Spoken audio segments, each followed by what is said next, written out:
नमस्कार दोस्तों, डेट है आज की 7 नवंबर 2022 और स्वागत है आपका एटोएल डिस्कशन में। 3 इश्यूज आज हम डिस्कस करेंगे डिटेल से। सबसे पहले मदरसास जो एग्जिस्टेंशियल क्राइसिस फेस कर रही हैं इस इशू से संबंधित।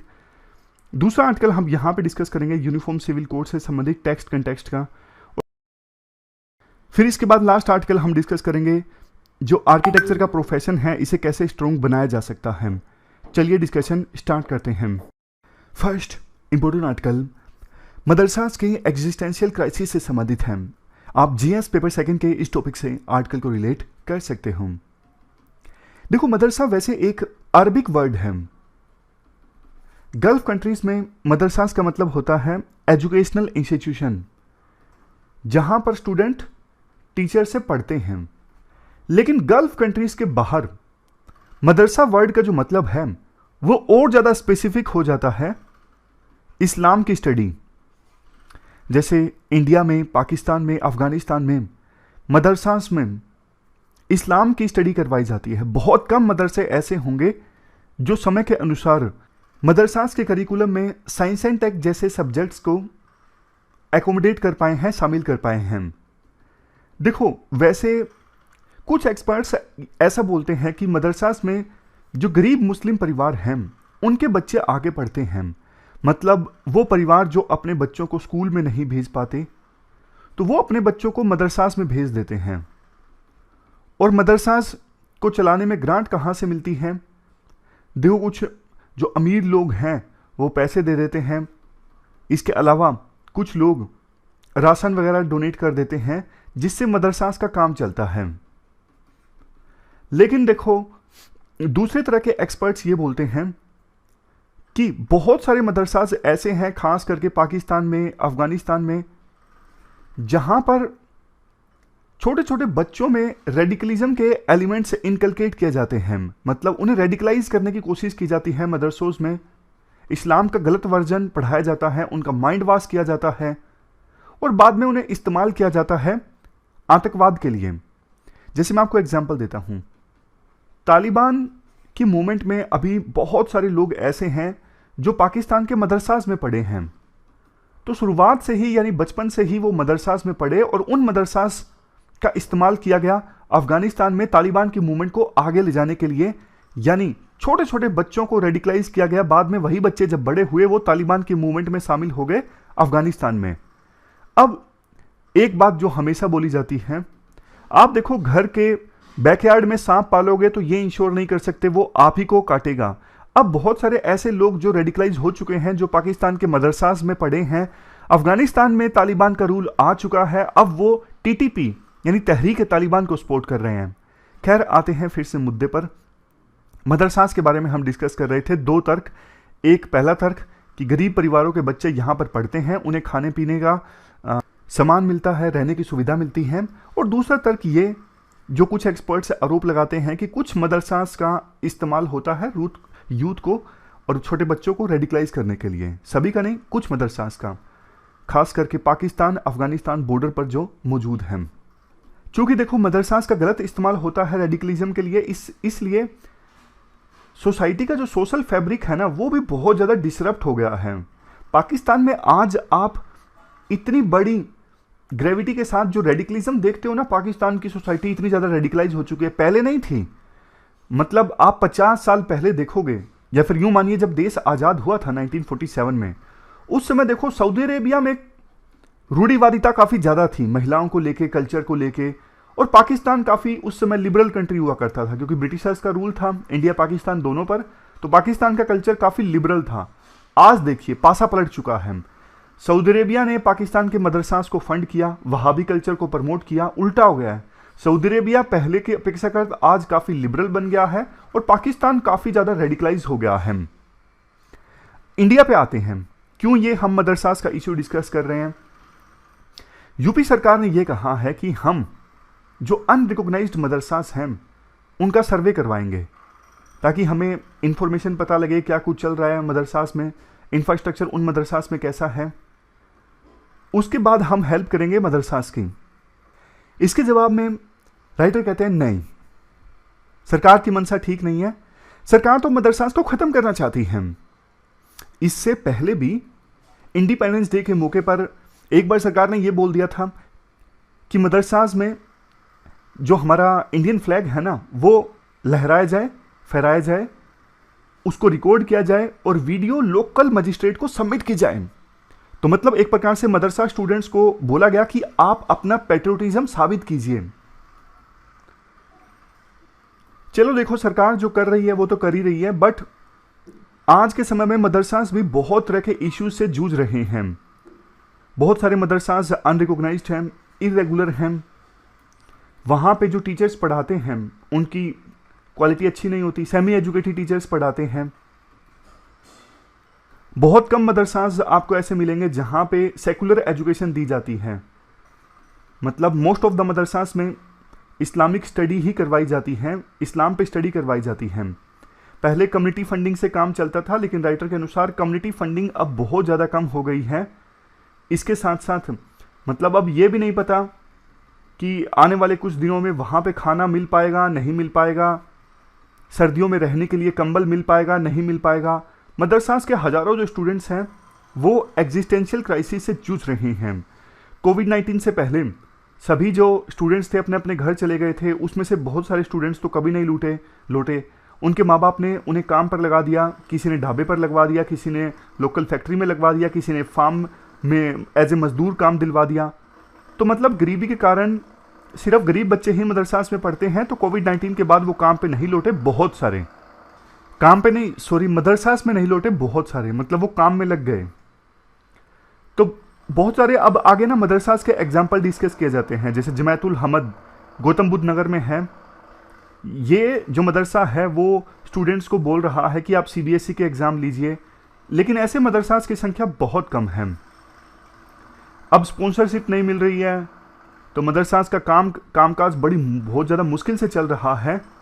सर्वे कंडक्ट होने से पहले बहुत सारे मदरसों से जो आउट स्टेशन स्टूडेंट्स हैं ना, वो चले गए हैं। भाई सरकार किसी चीज़ को लेके सवाल ना उठाए, इसलिए बाहर के जो स्टूडेंट्स हैं वो पहले ही लौट चुके हैं। शायद अब वो फिर से लौट के कभी नहीं आएंगे, सिर्फ लोकल स्टूडेंट्स हैं वही रह गए हैं। इसके बाद राइटर एक पॉइंट और हाईलाइट करते हैं, जैसे कोविड-19 आया, बहुत सारे स्कूलों में तो ऑनलाइन एजुकेशन स्टार्ट हो गई, लेकिन जो मदरसास हैं वो ऑनलाइन एजुकेशन नहीं प्रोवाइड कर सके थे। तो उनमें तो बच्चों में, मदरसास के स्टूडेंट्स में तो बहुत बड़ा गैप आ गया था लर्निंग में। अब जब सर्वे चलेगा यूपी सरकार का, तो बहुत सारे बच्चों के पास डॉक्यूमेंट्स की कमी है, इसलिए डर काफ़ी ज़्यादा है और ज़्यादा से ज़्यादा जो पेरेंट्स हैं अपने बच्चों को मदरसा से निकलवा रहे हैं। ये दिक्कत है। तो मतलब मदरसास जो हैं वो एग्जिस्टेंशियल क्राइसिस अब फेस कर रहे हैं, ऐसा राइटर बोलते हैं। इसके बाद next article uniform civil code से संबंधित है। आप GS पेपर सेकंड के इस टॉपिक से आर्टिकल को रिलेट कर सकते हो। ये देखो सदाबहार टॉपिक है। गुजरात में असेंबली इलेक्शन होने वाले हैं। इससे पहले गुजरात में बीजेपी ने ये बोला कि हम अगर सत्ता में आए तो यूनिफॉर्म सिविल कोड को इम्प्लीमेंट करने की दिशा में आगे बढ़ेंगे। यूनिफॉर्म सिविल कोड का मतलब क्या है? यूनिफॉर्म सिविल कोड का मतलब है हमारे देश में कोई भी सिटीजन, किसी भी धर्म का हो, किसी भी जाति का हो, किसी भी एथनिक ग्रुप का हो, सभी के लिए सेम सिविल लॉज का होना, खास करके पर्सनल लॉज का। पर्सनल लॉज का मतलब है फैमिली अफेयर्स, शादी, तलाक, सक्सेशन, ये सब चीज़ें आती हैं पर्सनल लॉज में। देखो थोड़ा सा हिस्ट्री में आपको बताना चाहता हूँ। 1947 से पहले, यानी आज़ादी मिलने से पहले, विभिन्न धर्मों के पर्सनल लॉज को कोडिफाई नहीं किया गया था। इस वजह से शादी, तलाक और सक्सेशन से संबंधित मामलों में वुमन के साथ बहुत ज़्यादा डिस्क्रिमिनेशन होता था, भेदभाव होता था। इस वजह से संविधान जब बनाया गया, हमारे संविधान निर्माताओं ने एक आर्टिकल ऐड किया, आर्टिकल 44। मतलब सरकार ये कोशिश करे कि देश में सभी सिटीजन्स के लिए एक यूनिफॉर्म सिविल कोड होना चाहिए, यानी यूनिफॉर्म पर्सनल लॉज होने चाहिए। क्वेश्चन ये उठता है, संविधान निर्माताओं ने इस प्रोविजन को DPSP में क्यों डाला, डायरेक्टिव प्रिंसिपल्स में, जो कि नॉन इन्फोर्सेबल है। हालांकि ये एक इंस्ट्रक्शन जरूर है गवर्नमेंट को, लेकिन कोई कोर्ट में नहीं जा सकता ये कहते हुए कि इसे इन्फोर्स किया जाए। देखो संविधान निर्माताओं ने ऐसा इसलिए किया क्योंकि उन्हें लगता था कि आने वाले समय में जब सरकार को उचित लगेगा कि यूनिफॉर्म सिविल कोड हमारे देश में आनी चाहिए, तब सरकार यूनिफॉर्म सिविल कोड लेकर आएगी, लेकिन अभी उचित समय नहीं है। इसी वजह से संविधान निर्माताओं ने इसे डीपीएसपी में डाला। देखो 1950s में मांग उठना स्टार्ट हो गई कि यूनिफॉर्म सिविल कोड जो डीपीएसपी में है, सरकार अब इसे लेके आए, लेकिन उस समय सिर्फ हिंदू पर्सनल लॉज को कोडिफाई किया गया। उस समय एक्ट्स आए थे जैसे कि Hindu marriage act, special marriage act, लेकिन मुस्लिम्स के लिए और क्रिश्चियंस के लिए पर्सनल लॉज को कोडिफाई नहीं किया गया था उस समय। तो तब से अभी तक मांग चली आ रही है कि सिर्फ हिंदुओं के लिए पर्सनल लॉज को कोडिफाई किया गया है, मुस्लिम्स के लिए और क्रिश्चियंस के पर्सनल लॉज को कोडिफाई नहीं किया गया है। और अभी भी हमारे देश में सभी सिटीजन्स के लिए यूनिफॉर्म सिविल कोड नहीं है, यानी धर्म के आधार पर यह तय होता है कि किस सिटीजन पर कौन सा पर्सनल लॉ एप्लीकेबल होगा। इसी वजह से समय समय पर कुछ लोगों के द्वारा यह आवाज उठाई जाती है यूनिफॉर्म सिविल कोड हमारे देश में आना चाहिए। आर्टिकल 44 भी यही बोलता है। लॉ कमीशन को यह मुद्दा सौंपा गया था सरकार के द्वारा। लॉ मिनिस्ट्री ने लॉ कमीशन को कहा था कि आप अपनी राय दीजिए यूनिफॉर्म सिविल कोड के मुद्दे पर। लॉ कमीशन ने लेकिन अभी कहा है यूनिफॉर्म सिविल कोड के लिए अभी उचित समय नहीं है। नेक्स्ट हम यूनिफॉर्म सिविल कोड के पक्ष और विपक्ष के आर्गुमेंट्स की बात करेंगे। पहले यूनिफॉर्म सिविल कोड के पक्ष के आर्गुमेंट्स की बात करते हैं। अगर देखो हमारे देश में सभी सिटीजन्स के लिए सिमिलर पर्सनल लॉज होंगे, तो इसका मतलब यह है कि सभी सिटीजन्स को इक्वल स्टेटस दिया जा रहा है। धर्म के नाम पर अलग अलग पर्सनल लॉज को ऑपरेट नहीं किया जा रहा है हमारे देश में। दूसरा आर्गुमेंट, जेंडर पैरिटी। काफ़ी सारे धर्मों में देखो वुमन के साथ काफ़ी डिस्क्रिमिनेशन होता है, और इस डिस्क्रिमिनेशन को लेजिटिमाइज करने की कोशिश की जाती है धर्म के नाम पर। यानी धर्म के नाम पे कहा जाता है कि हमारा धर्म अलग है और हमारे धर्म में यही रीति है, यही रिवाज है, इसी वजह से वुमन के साथ डिस्क्रिमिनेशन होता है। ये सरासर गलत है। नेक्स्ट आर्ग्यूमेंट नेशनल इंटीग्रेशन से संबंधित है। अगर देखो यूनिफॉर्म सिविल कोड आता है तो हमारे देश में नेशनल इंटीग्रेशन और ज़्यादा मजबूत होगी। चौथा argument, aspirations of younger population. हमारे देश में देखो अब मेजॉरिटी ऑफ पॉपुलेशन जो है वो यंग है। यंग पॉपुलेशन इक्वालिटी चाहती है। यंग पॉपुलेशन किसी भी प्रकार का डिस्क्रिमिनेशन बर्दाश्त नहीं कर सकती। उनकी एस्पायरेशंस ये हैं कि धर्म के नाम पर, रीति रिवाजों के नाम पर कोई भी भेदभाव नहीं होना चाहिए। अगर यूनिफॉर्म सिविल कोड आता है तो यंग पॉपुलेशन की एस्पायरेशंस को सेटिस्फाई किया जा सकता है। और सबसे लास्ट में, bypass the contentious issue of reform of existing personal laws. अभी देखो बहुत सारे धर्मों में ऐसी प्रैक्टिसेस प्रीच की जाती हैं जो कि ह्यूमन राइट्स का उल्लंघन है या फिर भेदभाव वाली हैं, इक्वालिटी के अगेंस्ट हैं।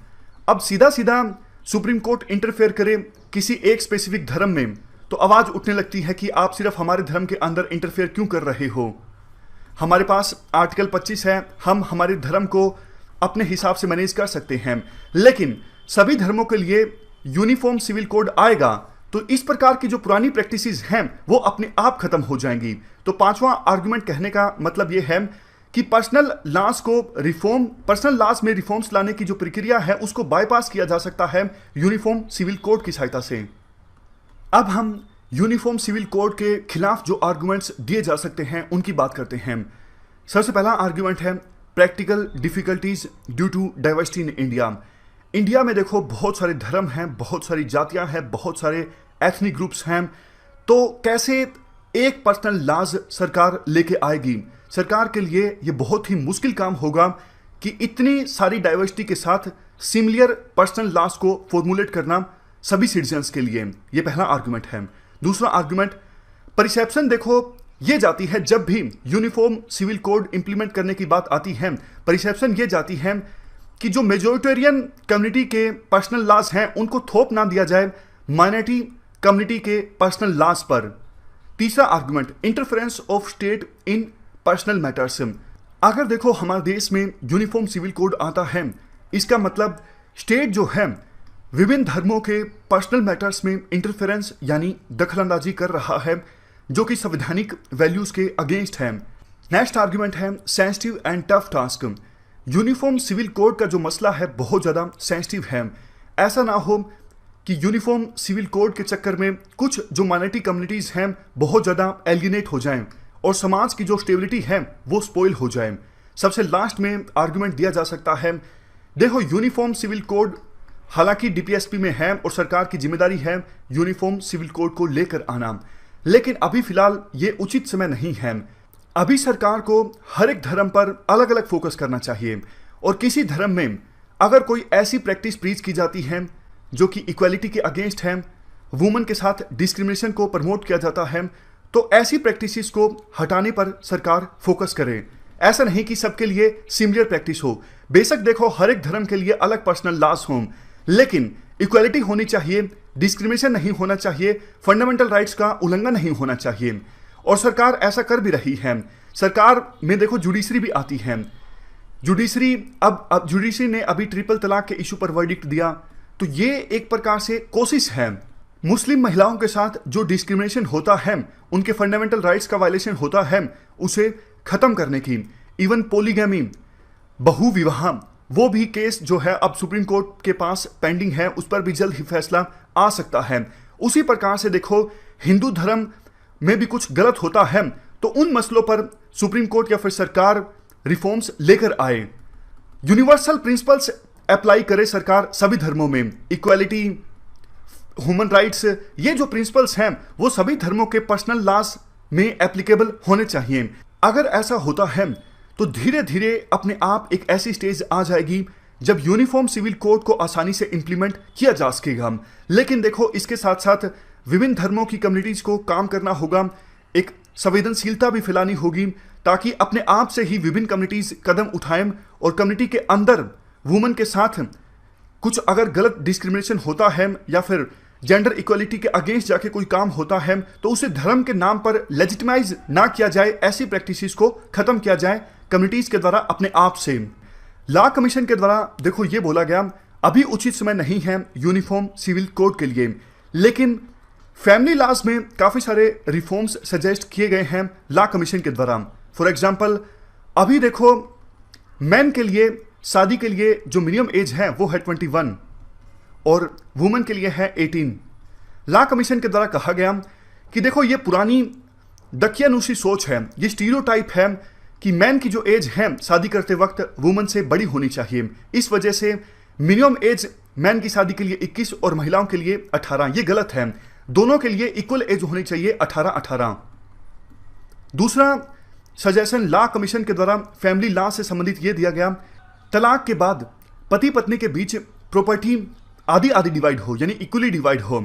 Next point of recommendation law commission के द्वारा देखो कहा गया अभी डाइवोर्स लेने के लिए यानी तलाक लेने के लिए एक बेस ये भी हो सकता है कि अगर पति या फिर पत्नी को गंभीर बीमारी है तो उसके बाद पति या पत्नी के द्वारा बोला जा सकता है देखो मेरे स्पाउस को गंभीर बीमारी है और इसीलिए मुझे तलाक चाहिए इनसे।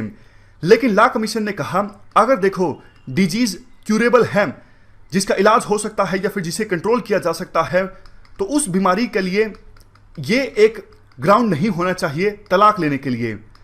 मतलब अगर कोई ऐसा डिजीज जिसका इलाज संभव ना हो तभी ये ग्राउंड बने तलाक के लिए। अगर कोई ऐसा डिजीज है स्पाउस को जिसको इलाज हो सकता है तो फिर ये ग्राउंड ना बने तलाक लेने के लिए।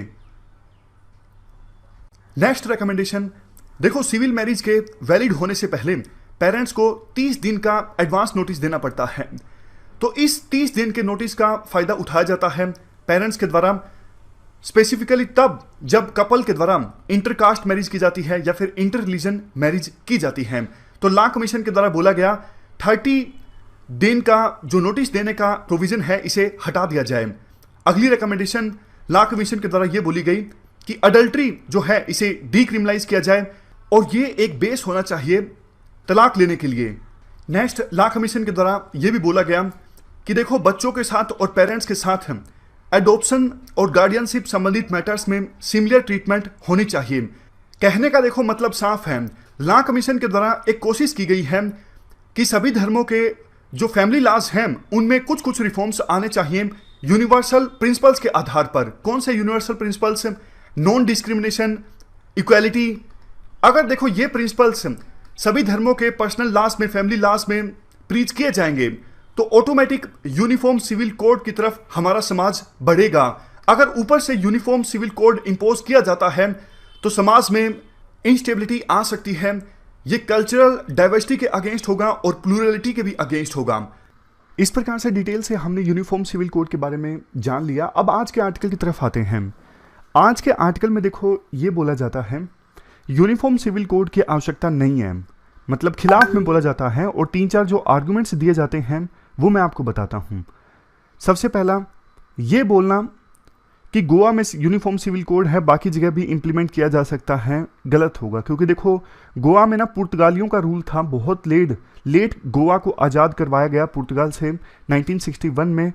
तो वहाँ पे सिचुएशन ये है, इवन वहाँ पे मुस्लिम्स को गवर्न किया जाता है पोर्टुगीज लॉ और शास्त्रिक हिंदू लॉज के द्वारा। इवन गोवा सिविल कोड तो देखो पोलीगैमी हिंदुओं के लिए परमिट करती है कुछ लिमिट तक, और कैथोलिक्स को अपनी शादी जो है रजिस्टर नहीं करवानी पड़ती, और कैथोलिक प्रीस्ट जो हैं वो शादी को डिजोल्व कर सकते हैं चर्च में ही। मतलब बहुत सारी चीज़ें अलग हैं यहाँ पे गोवा सिविल कोड में। एक और चीज़, जैसे एक बात बोली जाती है ना यूनिफॉर्म सिविल कोड के पक्ष में, एक देश एक पर्सनल लॉ होना चाहिए। राइटर कहते हैं देखो बहुत सारे स्टेट्स में सिविल लॉ और जो क्रिमिनल लॉ है वो भी अलग अलग हैं। जैसे मोटर व्हीकल एक्ट आया था, मोटर व्हीकल एक्ट आया तो उसके आधार पर अलग अलग राज्यों ने चेंज कर दिया फाइन कितना लगता है ट्रैफिक लॉज के वायलेशन पर। वेस्ट बंगाल में अलग अमाउंट का फाइन लगता है, दिल्ली में अलग अमाउंट का फाइन लगता है। तो कैसे आप इसे जस्टिफाई कर सकते हो?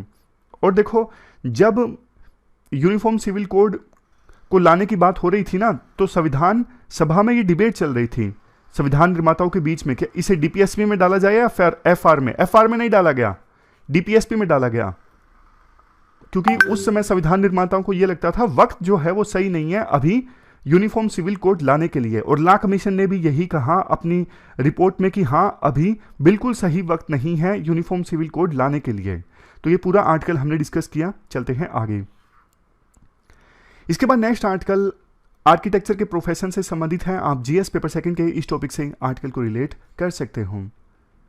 देखो आर्किटेक्ट क्या करते हैं, बिल्डिंग डिजाइन करते हैं, उसके बाद सुपरवाइज करते हैं। कंस्ट्रक्शन वैसे ही चल रही है जैसे उन्होंने बिल्डिंग को डिजाइन किया है।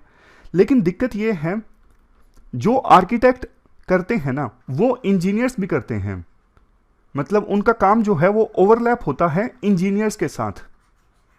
1972 में एक अलग से एक्ट आया था 50 साल पहले, आर्किटेक्ट्स एक्ट। इसमें प्रोविजन ये किया गया कि जो आर्किटेक्चर में डिग्री करेंगे ना सिर्फ वही आर्किटेक्ट कहलाएंगे और लोग आर्किटेक्ट नहीं कहलवाएंगे। उस समय देखो उन्होंने ना ये भी मांग की थी कि ये हमें ना एक्सक्लूसिव फंक्शन दिया जाए। जैसे देखो जिसने एमबीबीएस किया होता है वही दवाइयों को प्रिस्क्राइब कर सकता है ना, मतलब एक्सक्लूसिव काम है डॉक्टर्स का दवाइयों को प्रिस्क्राइब करना। ओपीडी में आप जाते हो, डॉक्टर बताता है क्या टेस्ट कंडक्ट करवाने हैं, और कोई जिसको पता भी हो तो वो ये काम नहीं परफॉर्म कर सकता। डिग्री का होना जरूरी है। सरकार नहीं मानती कि हाँ आपको नॉलेज है। ऐसे तो कोई भी आदमी बोल देगा कि मुझे नॉलेज है, मैं यह काम करना चाहता हूं, नहीं, सरकार बोलेगी डिग्री दिखाइए। तो इस एक्ट से ना वो एक्सक्लूसिविटी नहीं मिली। आर्किटेक्ट ये मांग कर रहे थे कि सिर्फ जो आर्किटेक्ट है ना वही बिल्डिंग डिजाइन को परफॉर्म कर सकें और कोई ना कर सकें। लेकिन इस एक्ट में सरकार ने उनको डॉक्टर्स की तरह एक्सक्लूसिविटी नहीं दी। सिर्फ ये फायदा हुआ कि जिसने आर्किटेक्चर में डिग्री की है वही आर्किटेक्ट कहला सकते हैं। इसके अलावा और कोई फायदा नहीं हुआ इस एक्ट का। अभी जो आर्किटेक्ट्स है ना ये डिमांड रेज कर रहे हैं हमें आप एक्सक्लूसिविटी दीजिए, इंजीनियर्स को रोक दीजिए बिल्डिंग डिजाइन वगैरह करने में। सिर्फ हमारा काम होना चाहिए, जिसके पास आर्किटेक्चर की डिग्री है वही बिल्डिंग डिजाइन कर सके, ऐसा आप नया कानून लेकर आइए। राइटर कहते हैं नहीं, ऐसा नहीं चलेगा। मतलब आप लीगल ज्यूरिडिक्शन से अगर कुछ करना चाहोगे तो आप नहीं कर सकोगे। मार्केट फोर्सेस आपको करने ही नहीं देंगी। मार्केट फोर्सेस ऐसी हैं, देखो झोला छाप डॉक्टर्स हैं वो भी चलते हैं ना, आपको भी पता है। लेकिन जब इंजीनियर्स कम रुपए डिमांड करेंगे और आर्किटेक्ट ज़्यादा रुपए डिमांड करेंगे तो लोग आर्किटेक्ट के पास जाएंगे ही नहीं, फेमस इंजीनियर्स के पास जाएंगे जिनको एक्सपीरियंस है, जो मार्केट में फेमस है बिल्डिंग डिजाइन करने के लिए। अब आप बोलोगे सर कानूनी आ गया तो उनको रोक सकेंगे ना, फिर तो गैर कानूनी हो जाएगा, वो बिल्डिंग डिजाइन करेंगे। हाँ, लेकिन देखो काम चलता रहेगा। और इंजीनियर्स भी चुप होकर नहीं बैठेंगे, वो भी विरोध करेंगे, तो ये पॉसिबल नहीं है। तो राइटर पॉइंट्स देते हैं काफ़ी सारे कैसे जो आर्किटेक्ट्स हैं अपनी सिचुएशन को इंप्रूव कर सकते हैं। सबसे पहले आप प्रोफेशनल एक्सीलेंस लेके आइए, आप क्वालिटी ऑफ सर्विस पे ध्यान दीजिए कि लोग अपने आप से पूछने लगे कि आप इंजीनियर हो या फिर आर्किटेक्ट हो। जब आप इतनी जबरदस्त प्रोफेशनल एक्सीलेंस लेकर आओगे तो जनता अपने आप, जिनको अपनी बिल्डिंग डिजाइन करवानी है, वो अपने आप पूछने लगेगी कि हाँ, हमें तो सिर्फ आर्किटेक्ट की हेल्प चाहिए, इंजीनियर की हेल्प नहीं चाहिए। दूसरा, जो आर्किटेक्ट्स हैं उनके अंदर भी कोहेरेंस नहीं है, मतलब जो बड़ी बड़ी फर्म्स जिनकी हैं उनके देखो विचार अलग हैं, वो बोलते हैं कि सब कुछ मार्केट पे छोड़ देना चाहिए। जो छोटे आर्किटेक्ट्स हैं जिनके पास इतने रिसोर्सेज नहीं हैं, वो ये बोलते हैं कि नहीं, आप इसको टाइटली रेगुलेट कीजिए प्रोफेशन को। तो आर्किटेक्ट्स के बीच में भी आपस में एक स्ट्रॉन्ग कोहेशन देखने को नहीं मिलता, एकजुटता देखने को नहीं मिलती। आप यहां पर ये स्लाइड देखिए, अगर कुछ प्रोफेशनल्स मोनोपोली चाहते हैं ना अपनी, कि सिर्फ हम ही ये काम परफॉर्म कर सकें, तो इतना आसान नहीं होता। मार्केट फोर्सेस जो है, मार्केट इकोनॉमी जो है, अलाइन होनी चाहिए इसके साथ। बट अभी अगर आप एक्सक्लूसिविटी दोगे आर्किटेक्ट्स को तो मार्केट अलाइन नहीं होगी, यानी लीगल रूट का कोई फायदा नहीं होगा, ये राइटर सजेस्ट करते हैं। लास्ट में राइटर कुछ सजेशंस देते हैं। जो आर्किटेक्ट्स हैं अपने प्रोफेशन को 3 वे में मजबूत कर सकते हैं। सबसे पहले आप 19वीं और 20वीं शताब्दी की जो अपनी डेफिनेशन है ना प्रोफेशन की, आर्किटेक्चर की, आर्किटेक्ट की, ये डेफिनेशन छोड़ दीजिए। बिल्डिंग डिजाइन के साथ साथ बिल्डिंग साइंस, प्रोजेक्ट मैनेजमेंट, इन सब पे भी फोकस कीजिए। आप एक्स्ट्रा क्या कर सकते हो, यानी डाइवर्सिफाई कीजिए अपने प्रोफेशन को, और एक्सक्लूसिव ज्यूरिडिक्शन की डिमांड छोड़ दीजिए। इसके अलावा आप दूसरे जो बिल्डिंग प्रोफेशनल्स हैं उनके साथ अलायंस बिल्ड कीजिए। इसके अलावा नेक्स्ट पॉइंट, छोटे और मीडियम फर्म्स जो हैं उनकी हेल्प कीजिए ताकि वो भी प्रोजेक्ट्स ले सकें, वो भी इस प्रोफेशन में आसानी से एंट्री कर सकें, उनके लिए एंट्री बैरियर ना रहे। क्योंकि काफ़ी बार लिमिट होती है ना, जैसे सरकार बिल्डिंग डिज़ाइन के लिए टेंडर रिलीज करती है, तो सरकार ना बहुत सारी कंडीशंस रख देती है कि इतने साल का एक्सपीरियंस हो, इतना काम किया हो, तो छोटी और मीडियम फर्म्स के लिए काफ़ी ज़्यादा मुश्किल हो जाता है। सबसे लास्ट में प्रैक्टिस एंड इंस्टीट्यूशनल एथिक्स पर फोकस कीजिए, क्वालिटी ऑफ सर्विसेज इंप्रूव कीजिए। ये सब काम करके आप अपने इस प्रोफेशन की एक्सीलेंस को इंक्रीज कर सकते हो। तो ये पूरा आर्टिकल हमने डिस्कस किया आर्किटेक्चर से संबंधित। हमारी आज की इस डिस्कशन में इतना ही है। आज हमने 3 इश्यूज को डिटेल से डिस्कस किया। Thank you very much for discussion.